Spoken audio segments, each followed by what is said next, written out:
കർത്താവിൻ്റെ ശ്രേഷ്ഠനാമം വാഴ്ത്തപ്പെടുമാറാകട്ടെ. നമ്മൾ പാടിയതുപോലെ ഉഷസ്സിൻ്റെ ഒരു പ്രഭ ഒരിക്കൽ കൂടെ കാണാൻ കർത്താവ് നമുക്ക് കൃപ തന്നു. എന്നാൽ മറ്റൊരു പാട്ടിൽ നമ്മളിങ്ങനെയാണ് പാടുന്നത്: ദിനമതിൻ തുടസത്തിൻ മനുവേലിൻ മുഖാംബുജം ദർശിച്ച നരന് ഒരു ദുരിതവും വരികയില്ല. അപ്പോൾ ആ മനുവേലിൻ്റെ മുഖാംബുജത്തിന് എന്താ പ്രത്യേകത? എബ്രായ ലേഖന കർത്താവ് പറയുന്നത് he is the radiance of his glory. അവൻ തേജസ്സിൻ്റെ പ്രഭയാണെന്നാണ് പറയുന്നത്. അങ്ങനെയാണെങ്കിൽ ആ തേജസ്സിൻ്റെ പ്രഭ നമ്മോട് കൂടെ ഉള്ളതുകൊണ്ട് മാത്രമാണ് നമുക്ക് ഇന്നൊരു ഉഷസ്സിൻ്റെ പ്രഭ കാണാനായിട്ട് കർത്താവ് കൃപ തന്നത്. കർത്താവിന് സർവമഹത്വവും അർപ്പിക്കുന്നു. 2018 തോന്നുന്നു, ഒരു 5 വർഷത്തിന് മുമ്പ് ഇവിടെ മോർണിംഗ് മെഡിറ്റേഷനിൽ നമ്മൾ 16-ാം സങ്കീർത്തനം മിക്താം, മിണ്ടാത്ത പ്രാവ്, എന്നെ എവിടെ വെച്ച ആളുകൾ കണ്ടാലും ഇത് തന്നെയാണ് പറയുന്നത്. അന്ന് നമുക്ക് ദൈവകൃപയാൽ ഒരു 5 ദിവസത്തോളം നമുക്ക് കിട്ടി ആ ധ്യാനത്തിന്. എന്നാൽ ഇപ്രാവശ്യം നമ്മുടെ മുമ്പിൽ 2 ദിവസം മാത്രമേ ഉള്ളൂ. അതുകൊണ്ട് ശാന്തമായിട്ടൊന്നും നമുക്ക് ചിന്തിക്കാനായിട്ട് പറ്റുമോ എന്ന് എനിക്ക് തോന്നുന്നില്ല. ഞാൻ അല്പം സ്പീഡിലൊക്കെ പോയേക്കാം. എങ്കിലും കർത്താവ് നമുക്കെല്ലാവർക്കും കൃപ തരട്ടെ. എന്നേക്കാളുപരി കേൾക്കുന്ന എല്ലാവർക്കും, സന്നിഹിതരായിരിക്കുന്നവർക്കും വിദൂരങ്ങളിലിരുന്ന് ഞങ്ങളെ കേൾക്കുന്ന എല്ലാവർക്കും കർത്താവ് ധാരാളം കൃപ നൽകട്ടെ. കഴിഞ്ഞ ദിവസങ്ങളിലൊക്കെ പ്രാർത്ഥിച്ചുകൊണ്ടിരുന്ന എല്ലാ പ്രിയപ്പെട്ടവർക്കും കർത്താവിൻ്റെ നാമത്തിൽ നന്ദിയും സ്നേഹവും ഒരിക്കൽ കൂടെ അറിയിക്കുന്നു. കർത്താവ് സഹായിക്കട്ടെ. 102-ാം സങ്കീർത്തനത്തിലേക്ക് നമ്മുടെ ശ്രദ്ധയെ തിരിക്കാം. 102-ാം സങ്കീർത്തനം, സാംസ് 102. 102-ാം സങ്കീർത്തനത്തിൻ്റെ 7-ാമത്തെ വാക്യം നമുക്ക് പ്രാരംഭമായിട്ട് ഒന്ന് വായിക്കാം. 102-ാം സങ്കീർത്തനം 7-ാമത്തെ വാക്യം പ്രാരംഭമായിട്ട് നമുക്കൊന്ന് വായിക്കാം.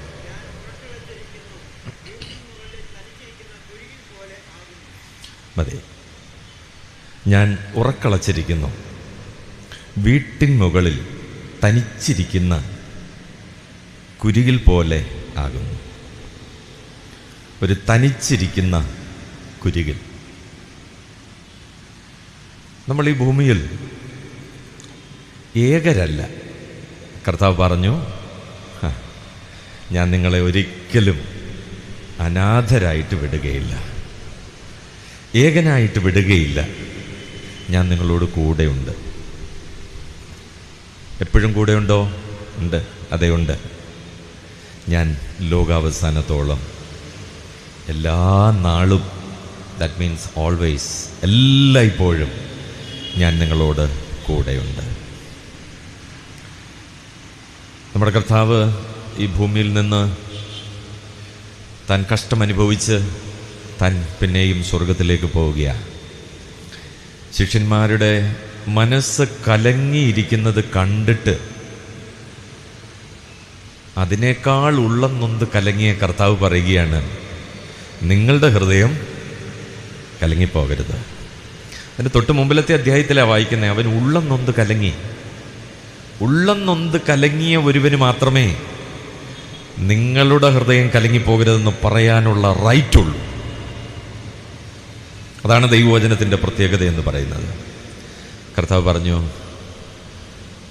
നിങ്ങളുടെ ഹൃദയം കലങ്ങിപ്പോകരുത്, നിങ്ങളുടെ ഹൃദയം ട്രബിൾ ആകരുത്. നിങ്ങൾ ദൈവത്തിൽ വിശ്വസിക്കണം, എന്നിലും വിശ്വസിക്കണം. എന്താ നിങ്ങളുടെ ഹൃദയം കലങ്ങിപ്പോകരുതെന്ന് പറയാൻ കാരണം? ഒത്തിരി ചിന്തകൾ അതിന് തൊട്ട് മുമ്പലത്തെ അധ്യായത്തിലും ആ അധ്യായത്തിലും അത് കഴിഞ്ഞുമുണ്ട്.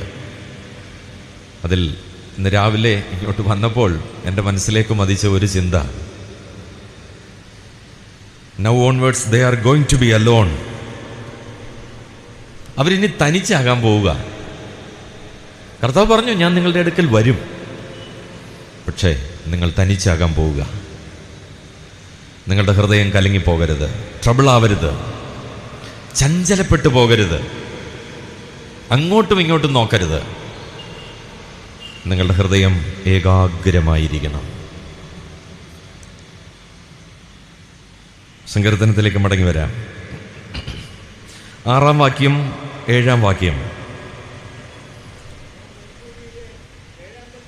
ഞാൻ മരുഭൂമിയിലെ വേഴാമ്പൽ പോലെയാകുന്നു, ശൂന്യസ്ഥലത്തെ മൂങ്ങ പോലെ ഇരിക്കുന്നു. ഞാൻ ഉറക്കളച്ചിരിക്കുന്നു, വീട്ടിൻ മുകളിൽ തനിച്ചിരിക്കുന്ന ഒരു കുരുകിലാണ്. ഒറിജിനലിൽ സ്പാരോ എന്നൊന്നും പറഞ്ഞിട്ടില്ല, കുരുകിലെന്ന് പറഞ്ഞിട്ടില്ല. പക്ഷെ മലയാളം ബൈബിളിൽ കുരുകിലെന്ന് പറഞ്ഞിട്ടുണ്ട്. ഞാൻ വീട്ടിൽ മുകളിൽ തനിച്ചിരിക്കുന്ന ഒരു കുഞ്ഞു പക്ഷി, ഒരു ചെറിയ പക്ഷി. മലയാള വിവർത്തനം ചെയ്തപ്പോൾ അത് കുരുകിലെന്നല്ലാതെ വേറൊന്ന് പറയാൻ ഇല്ല. ഏറ്റവും യോജ്യമായിട്ട് പറഞ്ഞിരിക്കുക. നമ്മൾ ഏകരല്ലെങ്കിലും ഈ ഭൂമിയിൽ നമ്മളായിരിക്കുമ്പോൾ നമ്മൾ അനുഭവിക്കുന്ന ഒരവസ്ഥയാണ് സങ്കീർത്തനക്കാരൻ ചൂണ്ടിക്കാണിക്കുന്നത്. ലോൺലിനെസ്, ഏകാന്തത, സോളിറ്ററി. ആ ഏകാന്തത എന്ന് പറയുന്നത് എന്താണ്? എന്തുകൊണ്ട് ദൈവം എൻ്റെയും നിങ്ങളുടെയും ജീവിതത്തിൽ ഏകാന്തത ദൈവം തരുന്നു എന്നുള്ളതാണ്. ചിന്തിക്കാം. ഇന്നും നാളെയും കർത്താവ് നമുക്ക് നൽകുന്ന ഈ പ്രഭാതത്തിലെ ഈ അനുഗ്രഹിക്കപ്പെട്ട സമയം, ഈ ചോദ്യത്തിന് നമുക്കൊരു ഉത്തരം കണ്ടെത്താം. എന്തുകൊണ്ടാണ് ഞാൻ അങ്ങനെ ഒരവസ്ഥയിലൂടെ കടന്നു പോകേണ്ടത്? എന്തുകൊണ്ട് സങ്കീർത്തനക്കാരൻ ഇതാരാ എഴുതിയെന്ന് കൃത്യമായിട്ടൊന്നും നമുക്കറിയത്തില്ല. പക്ഷേ സങ്കീർത്തനക്കാരൻ്റെ പ്രത്യേകത നമുക്കറിയാം. വലിയൊരു വേദനയിലൂടെ താനും തൻ്റെ സമൂഹവും കടന്നു പോവുകയാണ്. എന്തുകൊണ്ട് തന്നെ ദൈവം അങ്ങനെ ഒരു അവസ്ഥയിലേക്ക് കൊണ്ടുപോയി? സങ്കീർത്തനക്കാരൻ തീർച്ചയായിട്ടും ചിന്തിച്ചിട്ടുണ്ട്, ദൈവം തൻ്റെ ജനത്തിന് ഇങ്ങനെ ഒരവസ്ഥ തരില്ല. ദൈവം പ്രാർത്ഥന കേൾക്കുന്ന ദൈവമാണ്, ദൈവം കരുതുന്ന ദൈവമാണ്, ദൈവം നമ്മളെ സഹായിക്കുന്ന ദൈവമാണ്, തക്ക സമയത്ത് ഉത്തരമരുളുന്ന ദൈവമാണ്. പിന്നെ എന്തുകൊണ്ട് ദൈവം തൻ്റെ സ്വന്തം ജനത്തിന് ഇങ്ങനെ ഒരു അവസ്ഥ വരുത്തി? ദൈവം വരുത്തി. എങ്കിലും താൻ ദൈവത്തിൽ വിശ്വസിക്കുകയാണ്. അവളോട് കൃപ കാണിപ്പാനുള്ള കാലം, അതേ അതിന് സമയം വന്നിരിക്കുന്നു. ദൈവം കൃപ കാണിക്കും. ദൈവം നമ്മുടെ പ്രാർത്ഥന കേൾക്കും. ദൈവം നമ്മളെ അറിയും.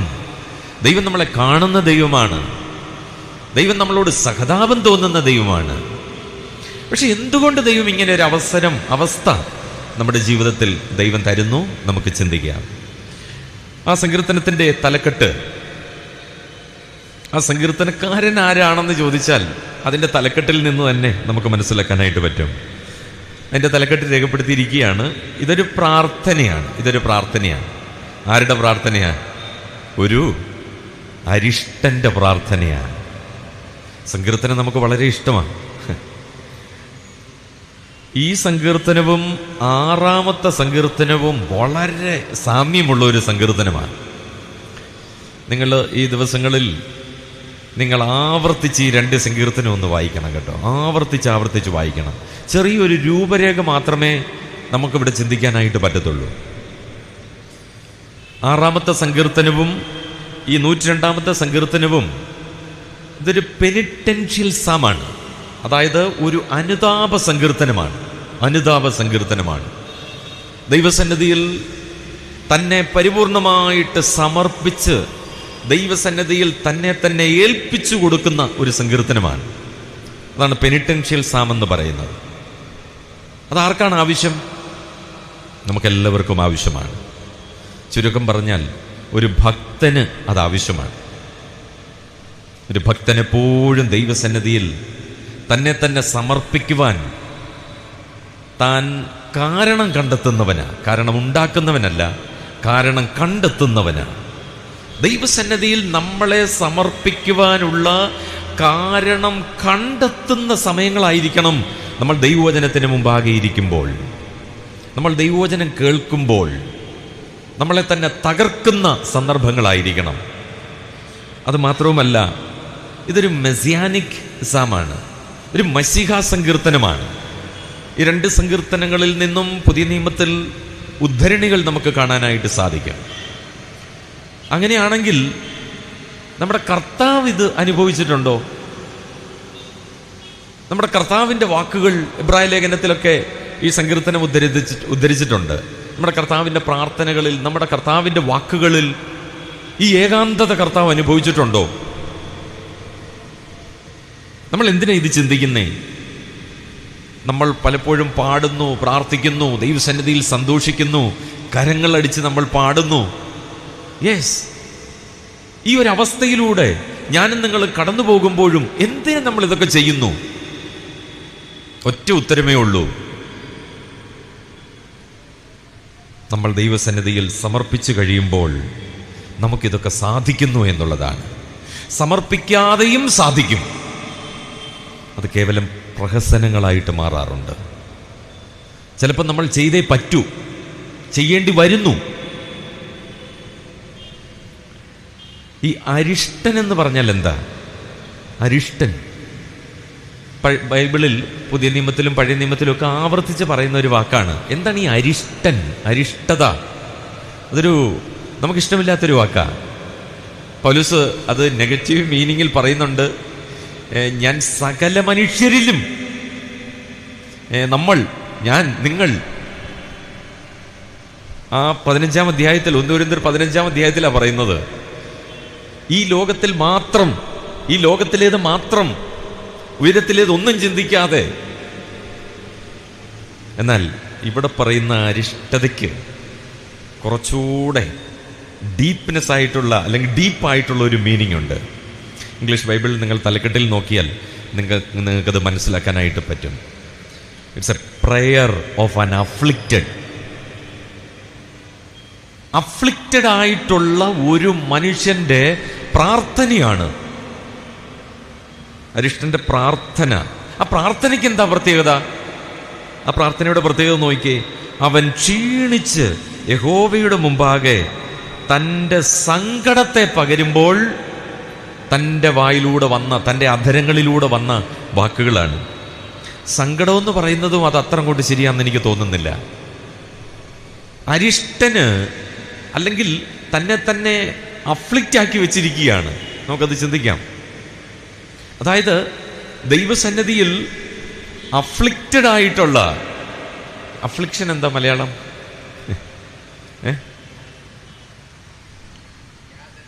യാതന, അഫ്ലിക്റ്റഡ്. ഒത്തിരി വാക്കുകൾ നിങ്ങൾക്ക് കിട്ടുന്നില്ലേ? പക്ഷെ എന്നാൽ 34-ാം സങ്കീർത്തനത്തിൽ ഒരു വാക്യമുണ്ട്. നീതിമാന്റെ, ബാക്കി പൂരിപ്പിച്ചേ, അനർത്ഥങ്ങൾ അസംഖ്യമാകുന്നു. ആ അനർത്ഥത്തിന് എന്തോ പറഞ്ഞതെന്നറിയോ? The afflictions of the righteous. നീതിമാന്റെ അനർത്ഥങ്ങൾ, നീതിമാന്റെ അരിഷ്ടത, ഇതൊക്കെ നമ്മളെ സന്തോഷിപ്പിക്കുന്നതാ. അപ്പം ഞാനൊരു ദൈവ പൈതലാണ്, ഞാൻ കർത്താവിൻ്റെ ഒരു പൈതലാണ്, എനിക്കും എന്തുണ്ടാവാം? അങ്ങനെയാണെങ്കിൽ അനർത്ഥമുണ്ടാകാം. കുറച്ചുകൂടി ഇങ്ങനെ താഴോട്ട് വന്നേ. എനിക്കെന്തുണ്ടാകാം? ഈ ഒരു അരിഷ്ടതയിലൂടെ ഞാനും നിങ്ങളും കടന്നു പോകാം. ഈ ഒരു അനർത്ഥത്തിലൂടെ ഞാനും നിങ്ങളും കടന്നു പോകാം. എന്തിന് ദൈവം എന്നെ കൊണ്ടുപോകുന്നു? ഒന്നല്ല, നീതിമാന്റെ അരിഷ്ടത അസംഖ്യമാകുന്നു, അസംഖ്യമാകുന്നു. എന്നാൽ ദൈവത്തിന് സ്തോത്രം, യഹോവ അതെല്ലാറ്റിൽ നിന്നും അവനെ എന്ത് ചെയ്യുന്നു? വിടുവിക്കുന്നു. എങ്ങനെ വിടുവിക്കും? കടത്തി വിട്ട് വിടുവിക്കുമോ? കടത്തി വിടാതെ വിടുവിക്കുമോ? എന്നാൽ ക്രിസ്ത്യാനികളായിരിക്കുന്ന, അല്ലെങ്കിൽ ദൈവമക്കളായിരിക്കുന്ന നമ്മുടെ ആഗ്രഹം എന്താ? കർത്താവേ, എന്നെ ഈ അരിഷ്ടതയിലൂടെ കടത്തിവിടല്ലേ. നമ്മുടെ നടുവിൽ ഓരോ സംഭവങ്ങൾ, ഓരോ ദൈവമക്കളുടെ ജീവിതത്തിൽ സംഭവിക്കുന്ന ഓരോ കഷ്ടതകളും പ്രയാസങ്ങളും വേദനകളും അഫ്ലിക്ഷൻസും ഒക്കെ കാണുമ്പോൾ നമ്മൾ ചങ്കത്തടിച്ച് പറയും, തമ്പുരാനെ. 2 ചോദ്യം. ഒന്ന്, എന്തുകൊണ്ട് ഇത് സംഭവിച്ചു? തമ്പുരാനെ, എൻ്റെ ജീവിതത്തിൽ. നമ്മൾ പ്രാർത്ഥിക്കും, കർത്താവ് എൻ്റെ ജീവിതത്തിൽ ഇത് സംഭവിക്കരുതേ. നമ്മൾ അറിഞ്ഞോ അറിയാതെയോ പ്രാർത്ഥിക്കുന്നതാ. പക്ഷെ നീതിമാന്റെ അനർത്ഥങ്ങൾ, ദൈവത്തിന് ഇത് ചെയ്തേ പറ്റൂ, ദൈവത്തിന് ഇത് ചെയ്യണം. എൻ്റെ കർത്താവ് ഇങ്ങനെ ഒരു അവസ്ഥയിലൂടെ, അവസരത്തിലൂടെ കടന്നു പോയെങ്കിൽ, നോ, ഞാൻ അങ്ങനെ ചിന്തിക്കുന്നില്ല. കടന്നു പോയെങ്കിൽ എന്ന് പറയുന്നത് തെറ്റാ. പിതാവായ ദൈവം തൻ്റെ പുത്രനെ ആ അവസ്ഥയിലൂടെ കടത്തിവിട്ടെങ്കിൽ എന്നെയും കടത്തിവിടും. ഈ അരിഷ്ടതയിലൂടെ, അഫ്ലിക്ഷൻസിലൂടെ, അല്ലെങ്കിൽ ഇങ്ങനെ ഒരു അവസ്ഥയിലൂടെ നമ്മൾ കടന്നു പോകണമെന്ന് ദൈവത്തിൻ്റെ നിശ്ചയമാണെങ്കിൽ എൻ്റെ പ്രാർത്ഥന പോലും അതിന് തടസ്സമാവരുത്. ചിന്തിക്കണേ, എൻ്റെ പ്രാർത്ഥന പോലും അതിന് തടസ്സമാകരുത്. നമ്മുടെ ജീവിതത്തിൽ ഏറ്റവും സന്തോഷകരമായ അവസ്ഥ എന്താണെന്ന് ചോദിച്ചാൽ 46-ാം സങ്കീർത്തനം 1-ാം വാക്യം ഒന്ന് ഉദ്ധരിച്ചിട്ട് അങ്ങോട്ട് പോയേ. കാണാതെ അറിയാമല്ലോ, പറഞ്ഞാൽ മതി. ദൈവം നമ്മുടെ സങ്കേതവും ബലവുമാകുന്നു. അവൻ ഈ അഫ്ലിക്ഷൻസിൽ ഏറ്റവും അടുത്ത തുണയായിരിക്കുന്നു. ഏറ്റവും അടുത്ത തുണ. അങ്ങനെയാണെങ്കിൽ ഞാൻ ഈ അനർത്ഥത്തിലൂടെ പോകാൻ സന്തോഷിക്കുക. അങ്ങനെ സന്തോഷിച്ച ഒരു വ്യക്തിയെ മാത്രമേ ഞാൻ ബൈബിളിൽ കർത്താവ് കഴിഞ്ഞാൽ കാണുന്നുള്ളൂ. അത് പൗലോസ് അപ്പോസ്തലനാ. എനിക്ക് അവൻ്റെ കഷ്ടാനുഭവങ്ങളുടെ കൂട്ടായ്മ എനിക്ക് അറിയണമെന്നല്ല, എനിക്ക് കിട്ടണമെന്നല്ല, എനിക്ക് വേണമെന്നല്ല. I want to know, I want to experience. എനിക്കത് അനുഭവിച്ച് അറിയണം. എനിക്കറിയണം, എനിക്ക് അവനെ അറിയണം, അവൻ്റെ കഷ്ടാനുഭവങ്ങളുടെ കൂട്ടായ്മ. ഇനി ആ കൂട്ടായ്മയ്ക്ക് പൗലോസ് പറയുന്ന വേറൊരു വാക്കുണ്ട്. അവൻ സഭയ്ക്കു വേണ്ടി ജഡത്തിൽ തൻ്റെ ശരീരത്തിൽ അനുഭവിച്ചതിൽ കുറവായുള്ളത്. തിയോളജിക്കലി അത് പറയാൻ എൻ്റെ അടുത്ത് പറയല്ലേ. കുറവായുള്ളത് ഞാൻ എന്ത് ചെയ്യുക? ഞാൻ പൂരിപ്പിക്കുക. നിങ്ങൾക്കറിയാവുന്നല്ലോ, നിങ്ങൾ വ്യാഖ്യാനിച്ചോ. പക്ഷെ വചനം മാത്രമേ എനിക്ക് പറയാൻ അറിയൂ. പൗലോസ് പറയാം, ഞാനത് പൂരിപ്പിക്കുക. എന്താ കാരണം? ഞാനും എൻ്റെ കർത്താവും തമ്മിലുള്ള ബന്ധം അങ്ങനെയാണ്. തലയും ശരീരവുമാണ്. അതാ പൗലോസ് ആ ദമസ്കോസിന്റെ പടിവാതിക്കൽ വെച്ച് ചോദ്യം ചോദിച്ചില്ലേ, നീ ആരാകുന്നു?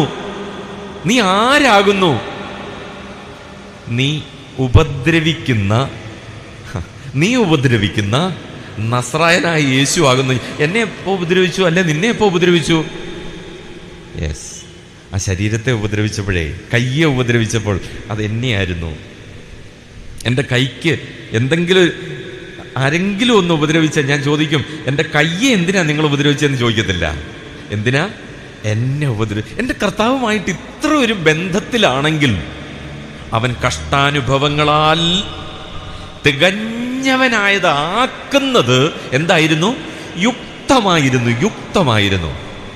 അവനെ തകർത്ത് കളയുവാൻ യഹോവയ്ക്ക് ഇഷ്ടം തോന്നി. അത് ദൈവത്തിൻ്റെ ഇഷ്ടമാണ്, അത് ദൈവത്തിൻ്റെ ആഗ്രഹമാണ്. അത് ചെയ്തേ പറ്റൂ.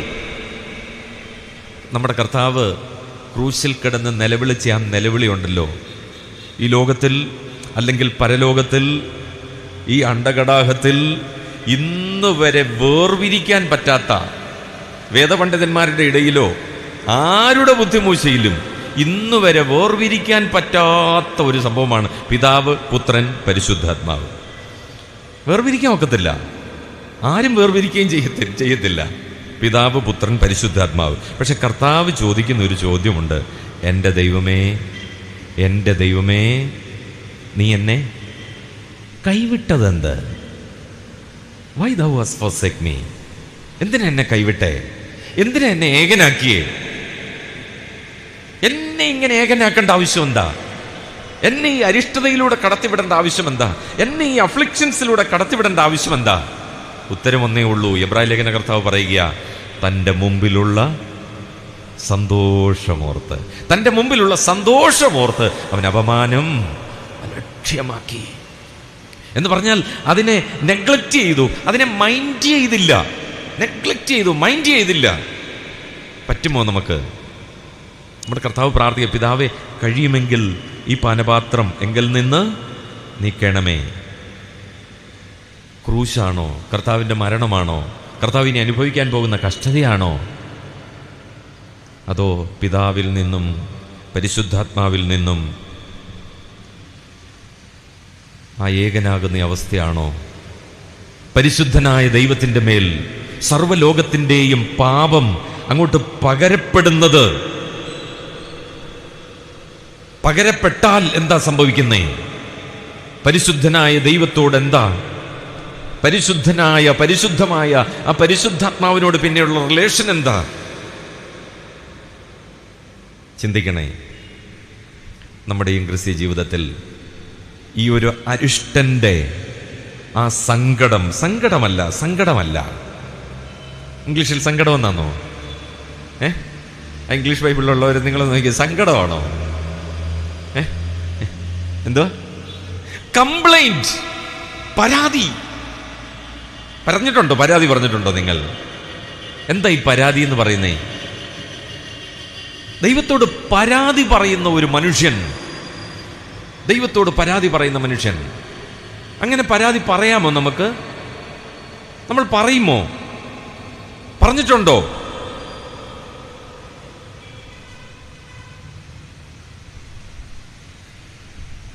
ഒരിക്കൽ അങ്കിള് പറഞ്ഞതുപോലെ നമ്മളൊക്കെ ഇങ്ങനെ ഒരു വാക്യം എത്രയായിട്ട് കീറി മുറിക്കാമോ അത്രയും കീറി മുറിച്ച് നമ്മൾ നോക്കുന്നവരല്ലേ.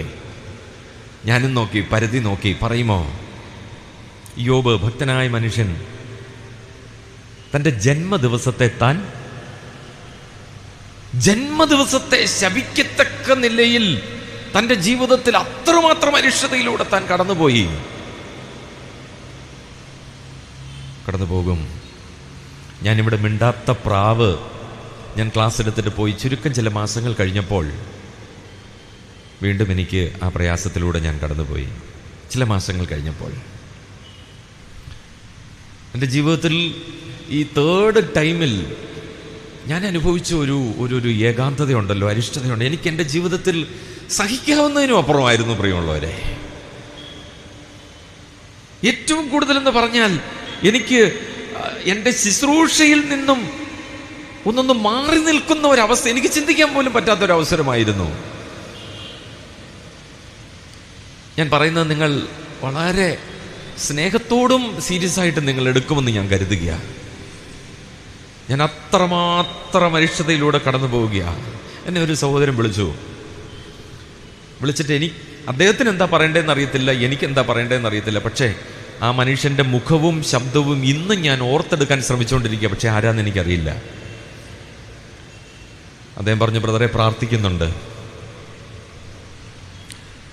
എൻ്റെ ആ ബ്രെയിൻ്റെ ആ പ്രശ്നം നിങ്ങൾക്കൊക്കെ അറിയാമല്ലോ. എനിക്ക് എന്താ പറയേണ്ടതെന്ന് അറിയത്തില്ല, ഞാൻ എന്താ പറയുന്നതെന്നും എനിക്കറിയത്തില്ല. നിങ്ങൾ എന്നോട് ക്ഷമിക്കണം. ഇന്നും ഞാൻ ദൈവസന്നിധിയിൽ ഞാൻ പ്രാർത്ഥിച്ചിട്ട് എനിക്കതിന് ദൈവം ആ പ്രാർത്ഥന കേട്ടെന്നോട് ക്ഷമിച്ചോന്ന് പോലും എനിക്ക് പിന്നെ സംശയം വരികയാണ്. ഞാൻ ആ സഹോദരനോട് പറഞ്ഞ വാക്കിതാ, എന്തിനാ ബ്രദറെ പ്രാർത്ഥിക്കുന്നത്? പ്രാർത്ഥിച്ച് ഈ പരുവമായി ഞാൻ കർത്താവിനോട് അറിയാതെ ഞാൻ പറഞ്ഞു പോയൊരു വാക്കാ. ആ മനുഷ്യനോടായിരിക്കും ഞാൻ പറഞ്ഞത്, പക്ഷെ എൻ്റെ കർത്താവ് അത് കേട്ടു. വരും നമ്മുടെ ജീവിതത്തിൽ ഇങ്ങനെയുള്ള അരിഷ്ടതയിലൂടെ കടന്നു പോകുമ്പോൾ നമ്മളറിയാതെ ഇങ്ങനെയുള്ള വാക്കുകൾ. ഞാൻ പലപ്പോഴും ദൈവം എന്തിനാ ഇങ്ങനെ അറ്റസ്റ്റേഷൻ കൊടുത്ത ഒരു മനുഷ്യൻ ഇങ്ങനെയൊക്കെയാണെന്നോ പറയുന്നേ? നീതിമാൻ, നിഷ്കളങ്കൻ, ദോഷം വിട്ടകലുന്നവൻ, നേരുള്ളവൻ, ഭക്തൻ. പുതിയ നിയമത്തിൽ പോലും സാക്ഷിക്കുക. യോബിന്റെ സഹിഷ്ണുത നിങ്ങൾക്കറിയാമല്ലോ. പിന്നെ എന്തുകൊണ്ട് ഈ മനുഷ്യൻ ഇങ്ങനെ സംസാരിക്കുന്നു? അത്രമാത്രം മനുഷ്യൻ്റെ ആ ഹൃദയം, മനസ്സ്, നമ്മൾ ദൈവത്തോട് പോലും നമ്മുടെ മനസ്സിൽ അത്രമാത്രം വരും. പ്രിയമുള്ളവരെ, വന്നേക്കാം. നമ്മൾ ഈ ലോകത്തിലാണ് ജീവിക്കുന്നേ. നമ്മൾ മനുഷ്യരല്ലേ, പച്ചയായ മനുഷ്യർ.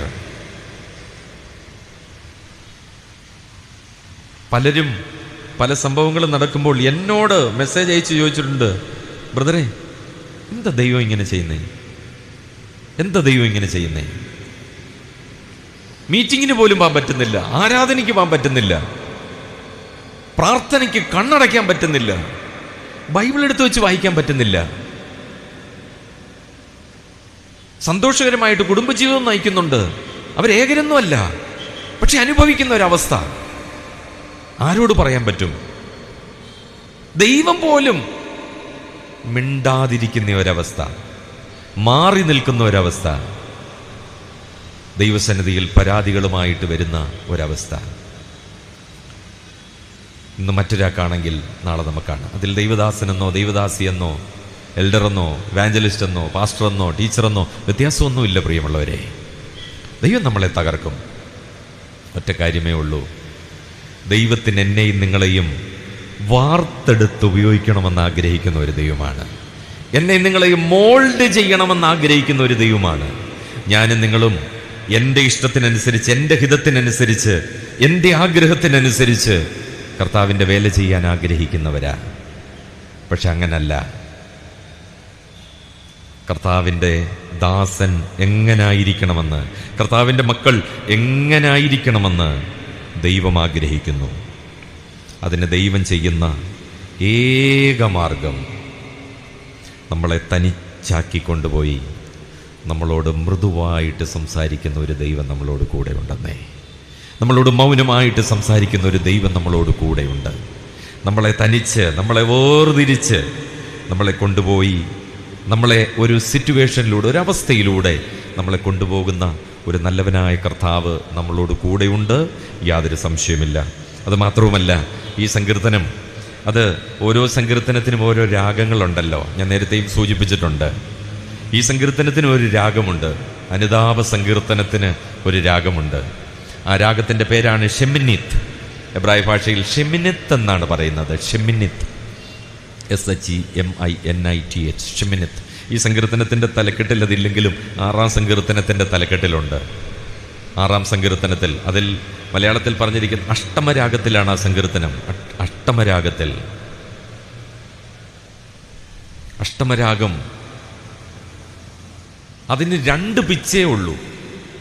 അതിനിടയ്ക്കൊരു പിച്ചില്ല. ഒത്തിരി സ്കെയിലുണ്ട്, ഒരുപാട് സ്കെയിലുണ്ട്. ഏത് സ്കെയിലിൽ വേണേലും മനുഷ്യന് പാടാം, ഏത് സ്കെയിലിൽ വേണേലും നമുക്ക് ദൈവത്തിന് കീർത്തനങ്ങൾ പാടാം. പക്ഷേ അതിന് നമ്മൾ മലയാളത്തിലൊക്കെ പറയും 8ാമത്തെ കട്ട എന്ന് പറയും. 8ാം കട്ട എല്ലാവരും പാടത്തില്ല. ഇവിടെ ഇരിക്കുന്ന ചിലരൊക്കെ പാടും, എനിക്ക് നന്നായിട്ടറിയാം. 8ാം കട്ടയിൽ ഒന്നുകിൽ അത് ഹൈ ആയിരിക്കും. അതാണ് ഉച്ചത്തിൽ ഞാൻ യഹോവയോട്, അതായത് ദൈവം നമ്മളെ കൊണ്ടുപോയി. പഴയ നിയമത്തിലെ പ്രവാചകന്മാരെ കൊണ്ടുപോയി, പുതിയ നിയമത്തിലെ ദൈവദാസന്മാരെ കൊണ്ടുപോയി. നമ്മുടെ കർത്താവ് പോയിട്ടുണ്ട് ഉച്ചത്തിൽ, ഉയർന്ന നിലവിളിയിൽ, എന്ന് പറഞ്ഞാൽ അതിനപ്പുറം ഒരു ശബ്ദമില്ലാത്ത രീതിയിൽ. 2ാമത്തേതെന്ന് പറയുന്നത് ഏറ്റവും ലോ പിച്ചിനാണ് പറയുന്നത്. ആ ലോ പിച്ച് എന്ന് പറയുന്നത്, ആ ശബ്ദം എനിക്ക് തോന്നുന്നു ഈ മൈക്കോ ഇതൊന്നും പോരാ, ഇതൊന്നും വരത്തില്ല, ഇങ്ങോട്ട് ശബ്ദം വരത്തില്ല. 6-ാം സങ്കീർത്തനത്തിൽ വായിക്കുമ്പോൾ എൻ്റെ ഞരക്കത്തിൻ്റെ ശബ്ദം, എൻ്റെ വിങ്ങലിൻ്റെ ശബ്ദം, ആഴത്തിൽ നിന്ന്, എൻ്റെ ഹൃദയത്തിൻ്റെ ആഴത്തിൽ നിന്ന് വരുന്ന ആ കരച്ചിൽ, അതായത് നമ്മുടെ കുഞ്ഞുങ്ങളൊക്കെ കരയുമ്പോൾ കരയുന്ന ഒരു നിലവിളിയോട് കൂടിയാണ്. അത് കഴിഞ്ഞിട്ട് പിന്നീട് പതുക്കെ കരയും.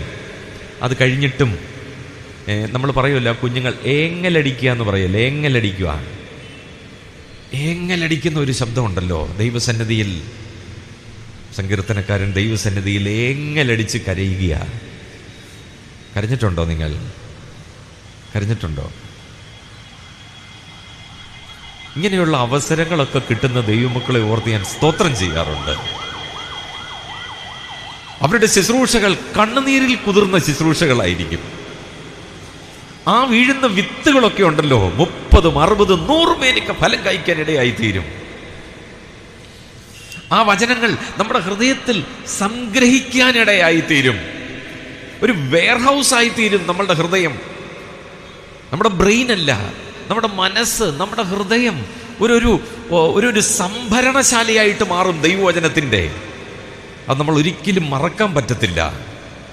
ബൈബിളിൽ വായിക്കുന്നുണ്ട്, കർത്താവ് പറഞ്ഞ വാക്ക് അവർ ഓർത്തു. കർത്താവ് പറഞ്ഞ വാക്ക് അവർ ഓർത്തു. നമുക്കൊരിക്കലും നമ്മുടെ ജീവിതത്തിൽ നിന്ന് അത് നമുക്ക് മറക്കാനായിട്ട് പറ്റത്തില്ല പ്രിയമുള്ളവരെ. കർത്താവ് നമുക്ക് തരുന്ന ആ ഒരു അവസ്ഥ എന്ന് പറയുന്നത് നമുക്ക് മറക്കാനായിട്ട് പറ്റത്തില്ല. അപ്പോൾ നമ്മുടെ ഞരക്കത്തിൻ്റെ വാക്കുകൾ. ഞാൻ ഉറക്കളച്ചിരിക്കുന്നു. പഴയ നിയമത്തിൽ ഹബക്കുക്ക് എന്ന് പറയുന്ന പ്രവാചകൻ, അവൻ ദൈവസന്നിധിയിൽ വിഭ്രമിച്ചുകൊണ്ടിരിക്കുക. താൻ ഒരുപാട് കാര്യങ്ങൾ തൻ്റെ ചുറ്റും 1-ാം അധ്യായത്തിൽ കാണുകയാണ്. ദൈവജനത്തിൻ്റെ ഇടയിലെ ആ ഒരു അരിഷ്ടത കാണുകയാണ്. ബുദ്ധിമുട്ടും പ്രയാസവും ഒക്കെ കണ്ടിട്ട് താൻ ദൈവത്തോട് ചോദിക്കുക, എന്താ ദൈവമേ മിണ്ടാതിരിക്കുന്നേ, എന്താ മിണ്ടാതിരിക്കുന്നേ? താൻ താഴ്വരയിൽ നിന്ന് നിലവിളിക്കുക. താഴ്വരയിൽ നിന്ന്, അതാണ് ഷെമിനത്ത് രാഗം. 8th സ്കെയിലിലേക്ക് പോവുകയാണ്. താഴ്വരയിൽ നിന്ന് നിലവിളിക്കുക. സൈമൺ സാറല്ലേ പാടിയിരിക്കുന്നത്? ആഴത്തിൽ നിന്ന് അല്ലേ? സൈമൺ സാറല്ലേ? ആഴത്തിൽ നിന്ന് ഈശനോട് യാചിക്കുന്നേ ഈ അടിയാൻ. ആഴത്തിൽ നിന്ന്. എന്താ ആഴം? സൈമൺ സാർ ഉദ്ദേശിക്കുന്നത് ഈ ഷെമിനത്ത് രാഗത്തിൽ നിന്ന്. സങ്കീർത്തനക്കാരൻ, ദൈവവചനം ആഴത്തിൽ നിന്ന്. 2-ാം അധ്യായത്തിലേക്ക് വരുമ്പോൾ താൻ കൊത്തളങ്ങളിൽ കയറി എന്ന് വായിക്കുന്നു. കൊത്തളങ്ങളിൽ കയറി താൻ ഉയരത്തിലേക്ക് പോയി. തനിക്ക് ദൈവത്തെ കാണാനായിട്ട് സാധിച്ചു. ഈ സങ്കീർത്തനം ആരംഭിക്കുന്നത് a cry of a crisis man. വളരെ കഷ്ടത അനുഭവിക്കുന്ന, അരിഷ്ടത അനുഭവിക്കുന്ന, വേദന അനുഭവിക്കുന്ന ഒരു സങ്കീർത്തനക്കാരനെയാണ്. പക്ഷെ അതിൻ്റെ അവസാനത്തിലേക്ക് വരുമ്പോൾ അതിൻ്റെ 12-ാം വാക്യം ആരംഭിക്കുന്നത് നോക്കിക്കേ, നീയോ യഹോവേ എന്നേക്കുമുള്ളവൻ. അപ്പോൾ ഏത് അരിഷ്ടതയിലും, ഏത് വേദനയിലും, ഏതു പ്രയാസത്തിലും നമ്മുടെ കർത്താവിനെ നമുക്ക് കാണാൻ തക്കവണ്ണം. അപ്പോൾ ആഴത്തിൽ നിന്ന്, താഴ്വരയിൽ നിന്ന് നിലവിളിക്കുന്ന ഒരരിഷ്ടൻ, ഒരു പ്രവാചകൻ താൻ കൊത്തളങ്ങളിലേക്ക് കയറി. 3-ാമത്തെ അധ്യായത്തിലേക്ക് വരുമ്പോൾ എൻ്റെ ജീവിതത്തിൽ എന്തൊക്കെ സംഭവിച്ചാലും, ഗോശാലകൾ, എൻ്റെ കൃഷിയിടം, ഞാനായിരിക്കുന്ന എല്ലാ കാര്യങ്ങളും അവരൊന്നും എന്നെ അടുപ്പിച്ചില്ലെങ്കിലും, എനിക്കൊന്നും തന്നില്ലെങ്കിലും, ഞാൻ എൻ്റെ യഹോവയിൽ ഞാൻ എന്ത് ചെയ്യും? സന്തോഷിക്കും. ഞാൻ എൻ്റെ യഹോവയിൽ ഞാൻ ആനന്ദിക്കും. അപ്പോൾ പലപ്പോഴും നമ്മുടെ കുഞ്ഞുങ്ങളെ, കൊച്ചു കുഞ്ഞുങ്ങളെ അവർ കുരുത്തക്കേട് കാണിച്ചാൽ നമ്മൾ അവരെ എത്ര അടിച്ചാലും അവർ നിലവിളിച്ച് വരുന്നത് ആരുടെ അടുക്കലേക്കാണ്? ഒന്ന് ആലോചിച്ച് നോക്കിയേ. നിങ്ങളുടെ കുഞ്ഞുങ്ങളെയൊക്കെ നിങ്ങൾ അടിച്ചിട്ടില്ലേ? ഉപദ്രവിച്ചിട്ടില്ലേ? അവരൊക്കെ പ്രായമായി കഴിയുമ്പോൾ അവർ തീരുമാനിക്കും എവിടെ പോകണമെന്ന്. നമ്മളതുപോലെ പ്രായമായി ആത്മീകരായിട്ട് പ്രയാസം വന്നാൽ എന്നെ രക്ഷിക്കുന്ന ചില വീരന്മാരുണ്ടല്ലോ ഈ ഭൂമിയിൽ. അവരുടെ അടുക്കലേക്കൊക്കെ ഓടാൻ നമ്മൾ പഠിച്ചുപോയി. എനിക്ക് രക്ഷ വേണം, എന്നെ രക്ഷിക്കണം, എനിക്ക് പിന്നെ നിൽക്കണം. പോകരുത്, ഓടണം.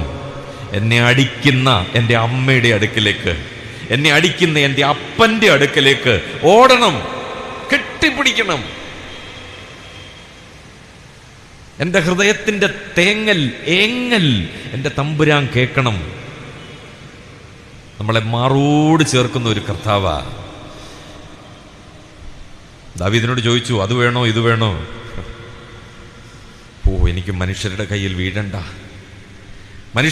വീഴണ്ട, അത് ഭയങ്കരമാ. പക്ഷേ എൻ്റെ ദൈവത്തിൻ്റെ കയ്യിൽ വീഴുന്ന എനിക്ക് എത്രയോ ആശ്വാസമാ. ഒരു പക്ഷെങ്കിൽ എനിക്ക് സഹിക്കാൻ പറ്റുന്നതിനപ്പുറം തരത്തില്ലല്ലോ, അങ്ങനല്ലേ ബൈബിൾ വായിക്കുന്നേ.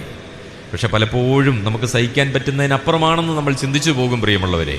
പക്ഷെ നമ്മളെ അളന്നു തൂക്കിയാണ് നമുക്ക് പരീക്ഷ പോലും തരുന്നത്. അങ്ങനെ ദൈവം പരീക്ഷിച്ചിട്ടുള്ളൂ. നമ്മളെ വിടുവിക്കുന്ന ഒരു ദൈവമെന്ന് പറയുമ്പോൾ എപ്പോഴും ഓർക്കണം, കടത്തി വിടുവിക്കുന്ന ഒരു ദൈവമാണ്. 85 അധികം പ്രായമുള്ള ദാനിയേലിനെ ആ കുഴിയിലെടുത്തിടേണ്ട ആവശ്യമുണ്ടോ? സിംഹത്തിൻ്റെ കൂട്ടിൽ ആരെങ്കിലും എടുത്തോണ്ട് പോയതാണോ? നടത്തിവിട്ടതാണോ? എടുത്തെറിഞ്ഞതാണോ? എത്ര സന്തോഷത്തോടായിരിക്കും പോകുന്നത്.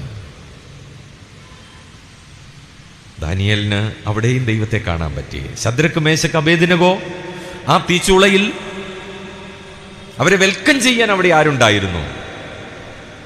പത്രോസ് അപ്പോസ്തലൻ പറയുന്ന വാക്ക് ഓർമ്മയുണ്ടല്ലോ,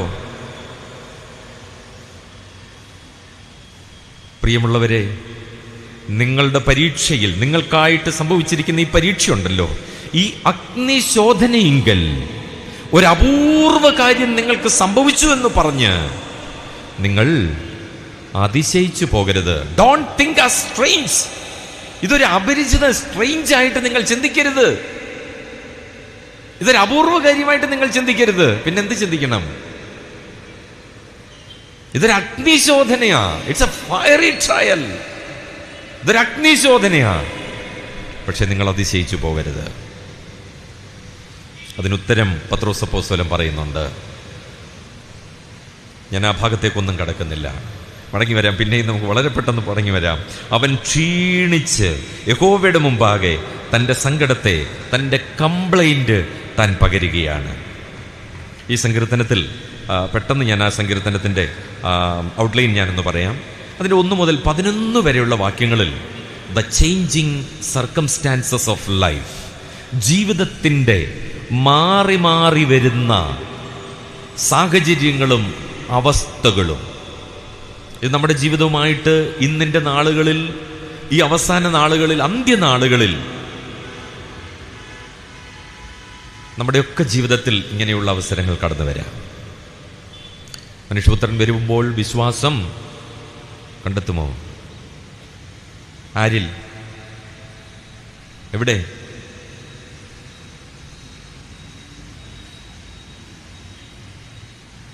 the changing circumstances of life. നമ്മുടെ ജീവിതത്തിൽ നമുക്ക് പ്രതീക്ഷിക്കാത്തത് മാത്രം പ്രതീക്ഷിക്കാനേ ഒരു പ്രതീക്ഷയുള്ളൂ. മനസ്സിലായല്ലോ? നമ്മൾ പലപ്പോഴും പ്രതീക്ഷിക്കുന്നതൊന്നും സംഭവിക്കണമെന്നില്ല. പക്ഷേ എല്ലാം അതിൻ്റെ ക്ലൈമാക്സിൽ എത്തുമ്പോഴായിരിക്കും ദൈവം സാഹചര്യങ്ങളെ മാറ്റിമറിക്കുന്നത്. അപ്പോൾ നമുക്കൊരു ചോദ്യം ചോദിക്കാൻ ഒരു വ്യഗ്രത ഉണ്ടാകും. പിന്നെന്തിനാ?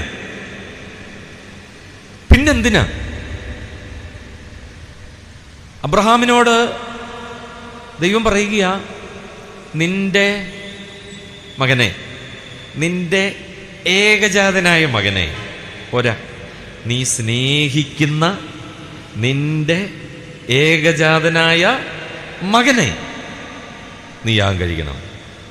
ഞാൻ നേരത്തെ ചോദിച്ച ചോദ്യം ഒന്ന് ആവർത്തിക്കാമോ? പിന്നെന്തിനാ ഈ വയസ്സാം കാലത്ത് ഞങ്ങൾക്ക് കുഞ്ഞിനെ? ഞാൻ പറഞ്ഞല്ലോ, ക്ലൈമാക്സിലായിരിക്കും. അവിടെയായിരിക്കും ദൈവം നമ്മളെ തൊടുന്നേ. യോബ് പറയുക, ഇത്രയുമൊക്കെ കഷ്ടത അനുഭവിച്ചിട്ടും എത്രയോ ശവപ്പെട്ടികൾ നിരത്തി വെച്ചിരിക്കുക, തനിക്ക് ഒന്നുമില്ല, താൻ വെറും കൈയായിട്ട് നിൽക്കുകയാണ്. ഭാര്യ ഉണ്ടെങ്കിലും ഒപ്പമില്ല, ഉണ്ട് ഒപ്പമില്ല. താൻ പറയുക, സർവശക്തന്റെ കയ്യോ വിരലോ എന്നെ ഒന്ന് തൊട്ടെന്ന്. തൊടുന്ന എങ്ങനെ? ഇല്ലേ, ഇങ്ങനെയും തൊടാല്ലേ? പക്ഷേ ദൈവം എന്നെ ഒന്ന് എന്ത് ചെയ്തു? അങ്ങനെയാണെങ്കിൽ എനിക്കും നിങ്ങൾക്കും സംഭവിച്ച കഷ്ടതയ്ക്ക് എന്താ പറയുക നിങ്ങൾക്ക്? എന്നെ കേൾക്കുന്ന അനേക പ്രിയപ്പെട്ടവരുണ്ടല്ലോ, ഇവിടെയും വിദൂരങ്ങളിൽ വരുന്ന. നിങ്ങൾ ചിന്തിക്കുന്ന നിങ്ങളുടെ ജീവിതത്തിലെ കഷ്ടത എനിക്ക് സഹിക്കാൻ പറ്റുന്നില്ല, എന്നെ ആരും മനസ്സിലാക്കുന്നില്ല, എൻ്റെ വേദന കേൾക്കുന്നില്ല, ഞാൻ പറയുന്ന ഈ കംപ്ലൈന്റ് ശരിയാണെന്ന് പോലും ആരും സമ്മതിക്കുന്നില്ല, എൻ്റെ ഈ സാഹചര്യത്തെ ഒന്ന് അതിജീവിക്കാൻ പോലും എനിക്ക് സാധിക്കുന്നില്ല. പക്ഷെ ഇത്രയും കാര്യങ്ങൾ ജീവിതത്തിൽ അനുഭവിച്ച അയ്യോ പറയുക, സർവശക്തന്റെ കൈ എന്നെ ഒന്ന് തൊട്ടു. നമ്മൾ എത്രയോ പ്രാവശ്യം നമ്മൾ പാട്ടിലൊക്കെ വരിയുണ്ട്, എന്നെ ഒന്ന് എന്തിനു വേണ്ടിയാ? തമ്പുരാനെ എന്നെ ഒന്ന് തൊടണേ, ഒറ്റ കാര്യത്തിന് വേണ്ടിയാ, എന്നെ സൗഖ്യമാക്കാൻ. പക്ഷെ ദൈവം തൊടുന്ന എന്തിന്? ദൈവം തൊടുന്നത് എന്നെ തകർക്കാനാ. പ്രാർത്ഥിച്ചിട്ടുണ്ടോ, തമ്പുരാനെ എന്നെ ഒന്ന് തൊടണേ നാഥ, എന്നെ ഒന്ന് ബ്രൂയിസ് ചെയ്യണേ നാഥ? ഗോതമ്പ് മണി നിലത്ത് വീണ് തമ്പുരാനെ ഒന്ന് തൊടാമോ? ഒന്ന് ചാകാൻ ഒരു പുത്തൻ ജീവിതം, ഒരു പുത്തൻ ജീവൻ, ഒരു പുത്തൻ ഉണർവ്. ഈ സങ്കീർത്തനം ഞാൻ നേരത്തെ പറഞ്ഞല്ലോ, അതിൻ്റെ തലക്കെട്ട് എന്താണ്? അരിഷ്ടൻ്റെ പ്രാർത്ഥന. അരിഷ്ടൻ്റെ പ്രാർത്ഥന. പഴയ നിയമത്തിൽ ഒരു വാക്യം ഞാനത് എടുത്ത് കാണിക്കാം. ലേവ്യ പുസ്തകം 16-ാം അധ്യായം, പെട്ടെന്നൊന്ന് എടുത്തോ. ലേവ്യ പുസ്തകം 16-ാം അധ്യായം, അതിൻ്റെ 29-ാമത്തെ വാക്യം. ലേവ്യ പുസ്തകം 16-29. ഇത് നിങ്ങൾക്ക് എന്നേക്കുമുള്ള ചട്ടമായിരിക്കണം. 7-ാം മാസം 10-ാം തീയതി നിങ്ങൾ എന്ത് ചെയ്യണം? ആത്മതപനം ചെയ്യണം. ഇംഗ്ലീഷിൽ എന്താ? 7-ാം മാസം 10-ാം തീയതി നിങ്ങൾ നിങ്ങളെ തന്നെ അഫ്ലിക്റ്റ് ചെയ്യണമെന്ന്. ആത്മതപനം എന്ന വാക്കിന്റെ അർത്ഥം എന്താ? ഇനിയും ആരെ അഫ്ലിക്റ്റ് ചെയ്യണം? You have to afflict your soul. അങ്ങനല്ലേ നമ്മൾ എഴുതിയേക്കുന്നേ? നിങ്ങളുടെ പ്രാണനെ നിങ്ങളൊന്ന് അഫ്ലിക്റ്റ് ചെയ്യണമെന്ന്. നിങ്ങളൊന്ന് എന്താ ഈ അഫ്ലിക്റ്റ് ചെയ്യാന്ന് പറഞ്ഞാൽ? നിങ്ങളൊന്ന് ഒപ്രസ് ചെയ്യണം. വേറൊരു വാക്ക്, നിങ്ങളെ തന്നെ ഒന്ന് ഹംബിള് ചെയ്യണം. ഇനി അതുമല്ല, നിങ്ങളെ തന്നെ ഒന്ന് ബോ ഡൗൺ ചെയ്യണം. ബോ ഡൗൺ ചെയ്യണം. സങ്കീർത്തനക്കാരൻ തന്നെ തന്നെ അഫ്ലിക്റ്റ് ചെയ്ത് ബോ ഡൗൺ ചെയ്തിട്ട് പ്രാർത്ഥിച്ച പ്രാർത്ഥനയിലെ ഒരു വരി ഞാൻ പറയാം. നീ ആകാശം ചായ്ച്ച്, നീ നിന്റെ ചെവി എങ്കിലേക്ക് ചായ്ച്ച്. എന്തിനാ ഈ ദൈവം ഈ ചായ്ന്ന് ബോ ഡൗൺ ചെയ്യുന്നേ? എന്തിനാ? അത്രയും ഈ വ്യക്തി ബോ ഡൗൺ ചെയ്യുക തന്നെ. മനസ്സിലായി ഞാൻ പറഞ്ഞേ? ദൈവം നമ്മുടെ അടുത്ത് വരുന്നൊരു സന്ദർഭം പറയുക. നമ്മളെ തന്നെ തകർക്കുമ്പോൾ, ഒപ്രസ് ചെയ്യുമ്പോൾ, ഹംബിള് ചെയ്യുമ്പോൾ, നമ്മളെ തന്നെ താഴ്ത്തുമ്പോൾ നമ്മുടെ കർത്താവ് നമ്മളുടെ അടുക്കലേക്ക് ബോ ഡൗൺ ചെയ്ത് വരും. ഞാൻ കുറച്ച് വാക്യങ്ങൾ പിന്നീട് ഞാനത് പറയുന്നതായിരിക്കും. എൻ്റെ പ്രിയമുള്ളവരെ, നമ്മളെ ശുദ്ധീകരിക്കുവാൻ, നമ്മളെ തകർക്കുവാൻ, നമ്മുടെ ജീവിതം കർത്താവിങ്കിലേക്ക് സമർപ്പിക്കുവാൻ, നമ്മുടെ തകർച്ചകൾ, ദൈവം നമ്മളെ തകർക്കുന്നത് കൂടാതെ ഞാൻ എന്നെ തന്നെ തകർക്കണം. ഈ ദിവസങ്ങളിൽ ഒരു ആത്മതപനത്തിൻ്റെ ദിവസങ്ങളായി തീരട്ടെ പ്രിയമുള്ളവരെ. ദൈവവചനത്തിന് മുമ്പാകെ നമ്മളായിരിക്കുമ്പോൾ എൻ്റെ ജീവിതത്തിൽ ഈ വന്ന അനർത്ഥം, എൻ്റെ ജീവിതത്തിൽ വന്ന ഈ രോഗം, എൻ്റെ കുഞ്ഞിന്, എൻ്റെ ഭർത്താവിന്, എൻ്റെ ഭാര്യയ്ക്ക് ദൈവം ചെയ്ത ഈ ഒരു വലിയ കഷ്ടത, ഈ പ്രയാസം, ദൈവസന്നിധിയിൽ എന്നെ ഒന്ന് ബോ ഡൗൺ ചെയ്യുവാൻ, എൻ്റെ കർത്താവിങ്കിലേക്കൊന്ന് വരുവാൻ, എൻ്റെ കർത്താവിങ്കിലേക്ക് ഒന്ന് അടുത്തു വരുവാൻ എനിക്കൊന്ന് ഇടയായി തീർന്നെങ്കിൽ എത്രയോ നന്നായിരുന്നു. നമ്മൾ ചോദിക്കും, ദൈവമില്ലേ? ഉണ്ടെങ്കിൽ എവിടെ? ഞാൻ ഇത്രയും നാളും സേവിച്ച ദൈവം, ഞാൻ ഇത്രയും നാളും പ്രാർത്ഥിച്ച ദൈവം, എന്നെ രക്ഷിച്ച ദൈവം, എനിക്ക് വേണ്ടി മരിച്ചടക്കപ്പെട്ട് ഉയർത്തെഴുന്നേറ്റ ദൈവം എവിടെ? ദൈവം നിന്റെ അടുക്കലേക്ക് ചെവി ചായ്ച്ചിറങ്ങി വരുന്ന ഒരു ദിവസമുണ്ട്. യോബിന്റെ ചുറ്റും നിന്ന് കൂട്ടുകാരെല്ലാം തന്നെ പഴിക്കുക, ദുഷിക്കുക, നിന്ദിക്കുക. ഒരു മൂങ്ങയെ കാണുന്നത് പോലെ, ഒരു വേഴാമ്പലിനെ, മരുഭൂമിയിലെ ഒരു വികൃതമായ ഒരു വേഴാമ്പലിനെ കാണുന്നത് പോലെ, ആ തനിച്ചിരിക്കുന്ന കുരുകിലിനെ പോലെ. പക്ഷെങ്കിൽ യോ പറയുകയാണ്, നമ്മൾ ആ വാക്യമൊക്കെ നമ്മൾ ശവസംസ്കാരത്തിനും ഒക്കെ നമ്മൾ വായിക്കാറുണ്ട്. എൻ്റെ വീണ്ടെടുപ്പുകാരൻ ജീവിച്ചിരിക്കുന്നു, അവനൊടുവിൽ എവിടെ? വ്യാഖ്യാനിച്ച് നമ്മൾ ഒലുമലെ കർത്താവ് കാല് ചവിട്ടുന്നത് വരെ എത്തിയിട്ടുണ്ട്. നോ, ഈ പൊടിയിൽ, ഞാൻ ഈ കിടക്കുന്ന ഈ പൊടിയിലുണ്ടല്ലോ, എൻ്റെ തമ്പുരാൻ ഇറങ്ങി വന്ന് നിന്ന് അവൻ എൻ്റെ വിൻഡിക്കേറ്റർ ജീവിക്കുന്നു. എൻ്റെ വീണ്ടെടുപ്പുകാരൻ, മൈ വിൻഡിക്കേറ്റർ ഷാൽ ലിവത്ത്, അവൻ ജീവിക്കുന്നു. അവൻ എനിക്ക് വേണ്ടി എന്തോ ചെയ്യാൻ പോവാ? വാദിക്കാൻ പോവാന്ന്. നിങ്ങളോട് വാദിച്ചു നിൽക്കാൻ എനിക്കാവില്ല. നിങ്ങളോട് എൻ്റെ വാ തുറക്കാൻ എനിക്കാവില്ല. എൻ്റെ മനസ്സ് തുറക്കാൻ എനിക്കാവില്ല. ഈ ഭൂമിയിൽ ആളില്ലെന്നേ എൻ്റെ വേദന കേൾക്കാൻ, എൻ്റെ കഷ്ടത കേൾക്കാൻ, എൻ്റെ ദുഃഖമൊന്ന് പങ്കുവെക്കാൻ ഒരു മനുഷ്യനില്ല. പക്ഷേ എൻ്റെ വീണ്ടെടുപ്പുകാരൻ ജീവിക്കുന്നു.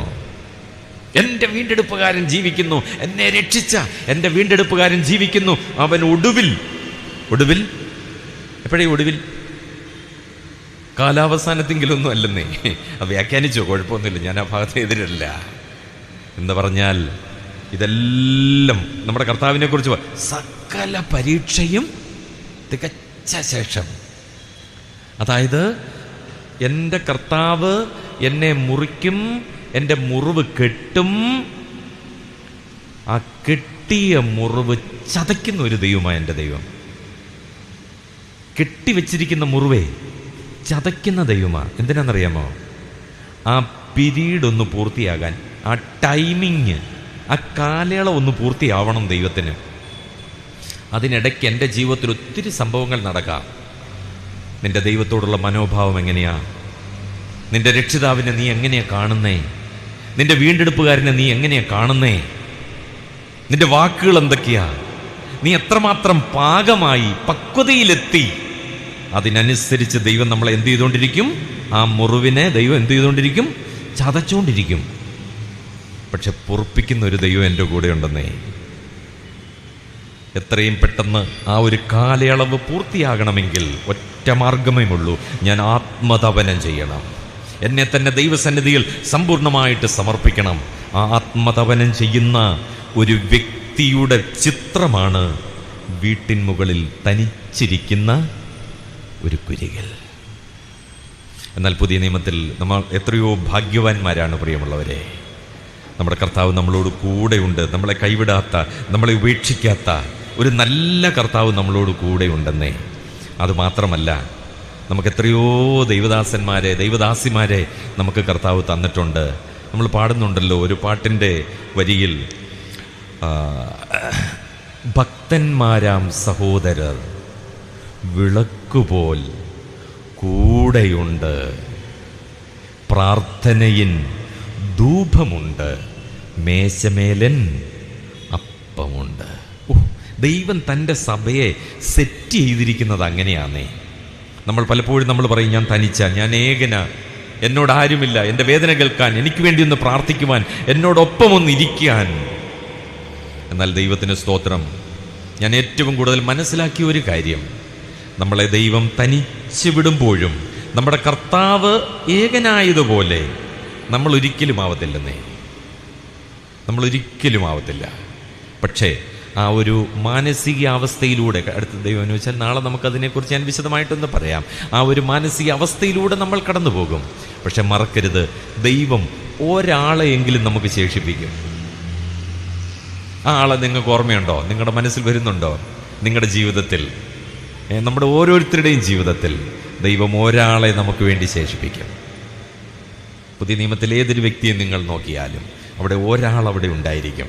എല്ലാവരും കൈവിട്ടപ്പോൾ ഒരാൾ വരുന്നു, ഒന്ന് കൈ തരാൻ, ഒന്ന് കൈപിടിച്ച് ഉയർത്താൻ, നമ്മുടെ കണ്ണുനീരൊന്ന് തുടയ്ക്കാൻ നമ്മുടെ കർത്താവിനോടൊപ്പം എത്രയോ ദൈവമക്കളെ ദൈവം നമുക്ക് തന്നിട്ടുണ്ട്.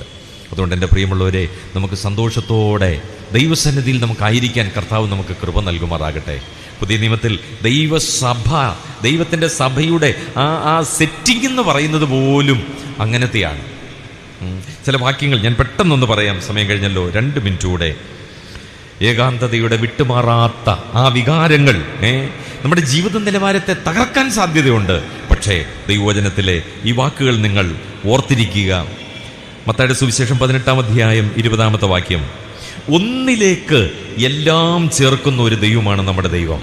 നമ്മൾ പല വാക്യങ്ങളൊക്കെ 18-ാം അധ്യായത്തിൻ്റെ 20-ാമത്തെ വാക്യമാണ്. വാക്യം വായിക്കണ്ട, 2 3 പേരുടെ നാമത്തിൽ കൂടി വരുന്നിടത്ത് കർത്താവ് കൂട്ടി വരും. എൻ്റെ അടുക്കലേക്ക് ഞാൻ നിങ്ങളെ കൂട്ടി വരുത്തിയിരിക്കുക. ഒന്നിലേക്ക് സകലവും. മറക്കരുത്, നമ്മളെ കർത്താവ് തനിച്ചാക്കുമ്പോൾ ആ കർത്താവിങ്കിലേക്ക് നമ്മളെ അങ്ങ് കൊണ്ടുപോകുവാന്നേ ചിന്തിക്കാവൂ. നമ്മളെ തനിച്ച് വിടുന്നൊരു ദൈവമല്ല കേട്ടോ. പഴയ നിയമത്തിലൊക്കെ ഭക്തന്മാരൊക്കെ മരിക്കുമ്പോൾ, നീയോ ദാനിയല്ലേ? പുതിയ നിയമത്തിൽ ഒരാൾ, ഞാൻ മരിച്ചാൽ, നിങ്ങൾ മരിച്ചാൽ കർത്താവ് എന്താ പറയുന്നേ? നീ പൊക്കൊള്ളാന്നാണ് പറയുന്നേ. കമോൺ, കം വിത്ത് മീ, എൻ്റെ അടുക്കിലേക്ക് വാ, കമോൺ, വിട്ടുപിരിഞ്ഞ് ക്രിസ്തുവിനോടുകൂടെ ഈ ഭൂമിയിലായിരിക്കുമ്പോൾ ഇത് എത്രയോ അധികമായിട്ട് നമ്മുടെ അവസ്ഥയിൽ നമ്മളോട് കൂടെ വരുന്നൊരു കർത്താവാ. ഇനിയും താഴോട്ടുള്ള വാക്യം, എഫെസ്യ ലേഖനം 2:21, കർത്താവ് തൻ്റെ സഭയോടുള്ള ബന്ധത്തിൽ ആ ഒരു വാക്ക് മാത്രം എടുത്താൽ മതി, യുക്തമായിട്ട് ചേർത്ത് വെച്ചേക്കുന്ന ഒരു ദൈവമാണ്. യുക്തമായിട്ട് ചേർത്ത് വെച്ചിരിക്കുന്ന ഒരു സെറ്റാണ് ദൈവസഭ. എഫെസ്യ ലേഖനം 2-ാം അധ്യായം 22-ാമത്തെ വാക്യത്തിൽ ബിൽഡഡ് ടുഗദർ, ഒന്നിച്ചു പണിയുന്ന ഒരു കർത്താവ്. കൊലോസ്യ ലേഖനം 2:2, നെറ്റ് ടുഗദർ, ഒന്നിച്ച്, അതായത് കണ്ണി ഇണച്ചു വെക്കുന്നത് പോലെ ഇണച്ചു വെച്ചിരിക്കുക നമ്മളെ. ദൈവത്തിന് സ്തോത്രം. 1 കൊരിന്ത്യർ 1:10 പെർഫെക്റ്റ്ലി ജോയിൻഡ് ടുഗദർ, പെർഫെക്റ്റ് ആയിട്ട് നമ്മളെ ജോയിൻറ്റ് ചെയ്ത് വെച്ചിരിക്കുക ദൈവസഭയോടുള്ള ബന്ധത്തിൽ. ഫിലിപ്പ് ലേഖനം 1:27 ഏകാഗ്ര മനസ്സോടെ നമ്മളെ ഒന്നിച്ചു വെച്ചിരിക്കുക. ഇനിയും 1 തെസ്സലോനിക്കർ 4:17 നമ്മൾ വായിക്കുന്നത് ഇങ്ങനെയാണ്: നാം ഒരുമിച്ച് അവനെ എതിരേൽപ്പാൻ മേഘങ്ങളിൽ എടുക്കപ്പെടും. നമ്മൾ ഒരുമിച്ച് എടുക്കപ്പെടാനായിട്ട് പോകുക. ദൈവം തൻ്റെ സഭയെ ക്രമീകരിച്ചു വെച്ചിരിക്കുന്ന ആ സെറ്റ് നോക്കിക്കേ. വീട്ടിൻ മുകളിൽ തനിച്ചിരിക്കേണ്ടി വന്നാലും നമ്മുടെ കർത്താവ് നമ്മളോട് കൂടെയുണ്ട്. കർത്താവിൻ്റെ തിരുനാമം വാഴ്ത്തപ്പെടുമാറാകട്ടെ.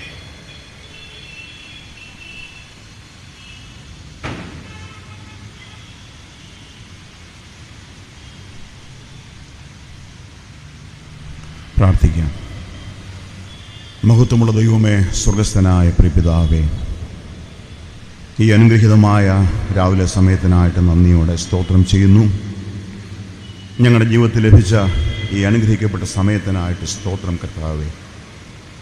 ഇന്ന് രാവിലെ പ്രതികൂലമായ സാഹചര്യങ്ങൾ ഉണ്ടായിരുന്നിട്ടും ഇത്രയും നിൻ്റെ ജനത്തിന് ഒരുമിച്ച് കടന്നു വരുവാനും കർത്താവേ ദൈവത്തിൻ്റെ വലിയൊരു വനത്തിന് മുമ്പാകെ ഇരിക്കുവാനും ഇന്ന് രാവിലെ ഞങ്ങളെ സഹായിച്ച ദൈവകൃപയ്ക്കായി തിരുനാമത്തിന് സ്തോത്രം. നിൻ്റെ ദാസൻ ദാനിയേൽ വർഗീസിനായിട്ട് ഞങ്ങൾ നിന്നെ സ്തുതിക്കുന്നു കർത്താവേ. പ്രാർത്ഥിച്ചു നിൻ്റെ മകനെ അവിടുത്തെ ബലമുള്ള കരങ്ങളിലേക്ക് ഫലമേൽപ്പിക്കുന്നു കർത്താവേ. ഇന്ന് രാവിലെ ഞങ്ങൾക്ക് ധ്യാനിക്കാൻ ലഭിച്ച വേദഭാഗത്തിനായിട്ട് തിരുനാമത്തിന് സ്തോത്രം.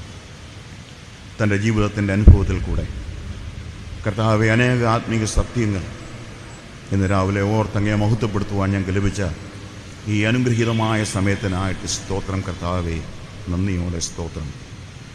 ഒരരിഷ്ടൻ്റെ പ്രാർത്ഥന ജീവിതത്തിൽ കർത്താവെ ഒരിക്കലും പ്രതീക്ഷിക്കാൻ കഴിയാത്തതായ, ചിന്തിക്കാൻ കഴിയാത്തതായ, മറുപടി പറയാൻ കഴിയാത്തതായ, കർത്താവെ ഞങ്ങളുടെ ചിന്തകൾക്ക് ഒരുപാട് അപ്പുറത്തായ വളരെ വ്യത്യസ്തമായ സാഹചര്യത്തിൻ്റെ മധ്യത്തിൽ ഇന്ന് രാവിലെ ഞങ്ങൾ ഓർത്ത് അനേക കാര്യങ്ങളുണ്ട് കർത്താവെ. സങ്കടത്തിൻ്റെ ആഴങ്ങളിലേക്ക് ഇറങ്ങിച്ചെന്നിട്ട് നിലവിളിയുടെ ശബ്ദം മാത്രം ദൈവം മുമ്പാകെ ഉയരുമ്പോൾ കർത്താവെ തനിച്ചിരിക്കുന്ന ഒരു കുരികിലിൻ്റെ അവസ്ഥ ഇന്ന് രാവിലെ ഓർക്കുവാനിടയായിട്ട് തീർന്നു.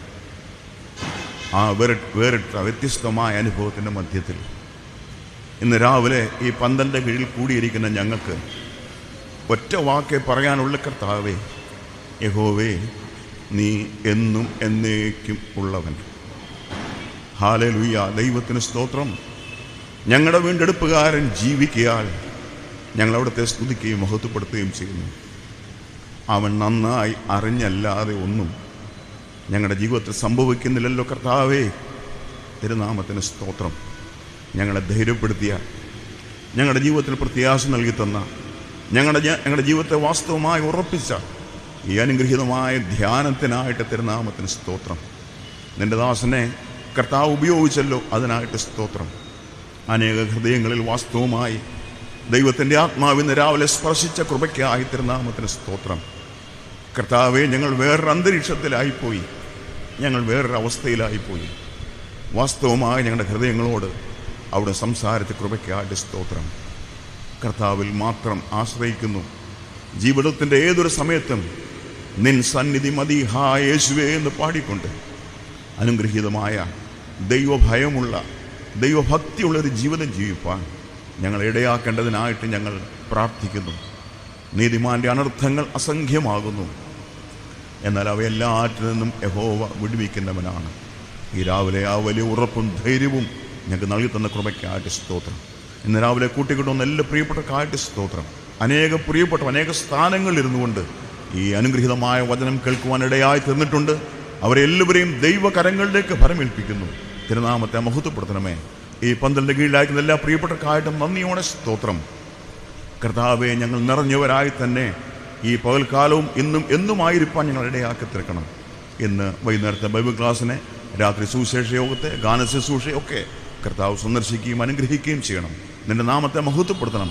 കാലാവസ്ഥയുടെ ആനുകൂല്യം ഞങ്ങൾക്ക് ലഭിക്കണം. നിൻ്റെ നാമം മാത്രം മഹത്വമെടുക്കണം. അടിയങ്ങളുടെ പ്രാർത്ഥന കേട്ടിരിക്കാൻ സ്തോത്രം. യേശു ക്രിസ്തുവിൻ്റെ വിലയേറിയ നാമത്തിൽ തന്നെ. ആമേൻ.